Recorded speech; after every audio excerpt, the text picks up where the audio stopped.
Aircel வந்து திருப்பி கிடைக்காது. ஒரு வெத்தலை பாக்க வாயில போட்டு துப்பிட்டோம்னா அது எப்படி திருப்பி பண்ண முடியாதோ அந்த பிசினஸ்ல இனிமே நான் என்டர் ஆக முடியாது. பட் நீங்க ஏன் இந்த டெலிபோன்லயே ஃபிக்ஸ்டா இருக்கீங்க? ஜியோ இருக்கு, வோடாஃபோன் இருக்கு, சுனில் மிட்டல் ஏர்டெல் இருக்கு, அவர்கள் அந்த சேவையை செய்வார்கள். ஓகே, பட் மக்களுக்கு தேவையான மனநிலை இப்போ மாறிக்கிட்டே இருக்கு. Your body is changing, your mind is changing, your goal is changing. உங்கள் உடல் மாறுகிறது, உள்ளம் மாறுகிறது, உங்களுடைய கோல் மாறுகிறது. அதற்கு என்னை எப்படி உங்களுக்கு உதவலாம் என்று நான் நினைத்துக் கொண்டிருக்கின்றேன். அடுத்த வெஞ்சர் அது நீங்க வந்து அதை நோக்கி போயிட்டு இருக்கீங்க.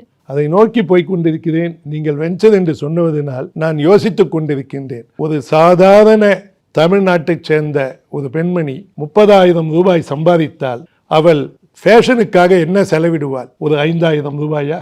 உடல் நலத்திற்காக என்ன செலவு செய்வாள்? ஒரு 5,000 ரூபாயா? ஹாலிடே 10 வருஷத்துக்கு ஒரு முறையோ 5 வருஷத்துக்கு ஒரு முறையோ போனால் எவ்வளவு செலவழிப்பாள்? ஓகே, அப்புறம் ஃபிட்னஸுக்கு என்ன? இந்த பெண்களுக்கு ஒரு சாபம், கணவன் தவிர மீது யாருமே அவர்களுக்கு உதவ முடியாது. இதை நான் சொல்லலை, ராமாயணம் சொல்லுது. ஒரு மனைவிக்கு அளவற்ற உதவிகளை செய்பவன் கணவன் மட்டுமே. தந்தை அளவோடுதான் செய்கிறான், தாயார் அளவோடுதான் செய்கிறார், சகோதரன் அளவோடுதான் செய்கிறான், மகனும் அளவோடுதான் செய்கிறான். அளவுக்கு அதிகமாக அன்பாக செய்யக்கூடியவன் கணவன் ஒருவன் மட்டுமே என்றது ஒரு பெண்ணுக்கு. ஓகே, ஆனால் பெண்ணானவள் கணவனுக்கும் உதவி செய்கிறாள், அவளை பெற்ற தாய்க்கும் உதவி செய்கிறாள், தகப்பனுக்கு உதவி செய்கிறாள், மகன்களுக்கு உதவி செய்கிறாள்.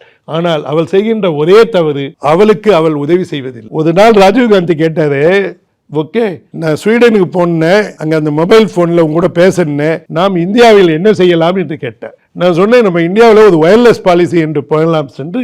அப்பொழுதும் இப்பொழுதும் எனது நெருங்கிய நண்பரான குருமூர்த்தின்னு ஒரு ஆடிட்டர் இருக்கார். உங்களுக்கு குருமூர்த்தின்னு சொன்னா தெரியாது.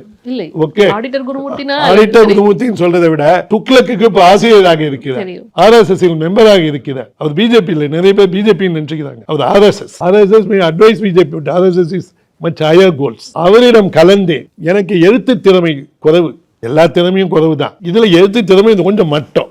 அந்த மட்ட திறமைகளை நோட் செய்யறது எப்படி, அதுவும் பிரைம் மினிஸ்டருக்கு நோட் செய்யறது எப்படி அப்படின்னு சொல்லி அவர் கூட உட்காந்து ஹாலிடே இன்னும் ஒரு ஹோட்டலில் தங்கி இருந்தேன் டெல்லியில. அவருக்கு எதிர்க்க ரூம், நானும் அவதான் உட்காந்து சில இரவுகளை சென்று ஒரு அழகான நோட்டை எழுதி கொடுத்தோம். அதன் விளைவுதான் அந்த டெலிகாம் பாலிசி. அப்புறமா ஆனால் அதுக்குள்ள அவர் சுட்டுட்டாங்க. ஓகே, அதுக்கப்புறமா பார்த்து அதை கெடுப்பதற்கு ஒரு ஆள் வந்தார், ராஜேஷ் பைலட். கவர்மெண்ட்டுக்கு ஒண்டிதான் கொடுக்கணும்னு இந்த ஐடியாவை கருவாக்கி அதை மெருகேற்றி மற்றவர்களிடமிருந்து காப்பாற்றி மார்க்கெட்டுக்கு அரங்கேற்றி இந்தியாவை பெருமைப்பட வைத்தோம். அதில் முக்கிய பங்கு எஸ் குருமூர்த்திக்கும் உண்டு. நான் அவதான் எழுதி கொடுத்தேன், நான் போய் சொல்ல. எல்லா திறமைக்கும் நான் தான் காரணம் இல்லை.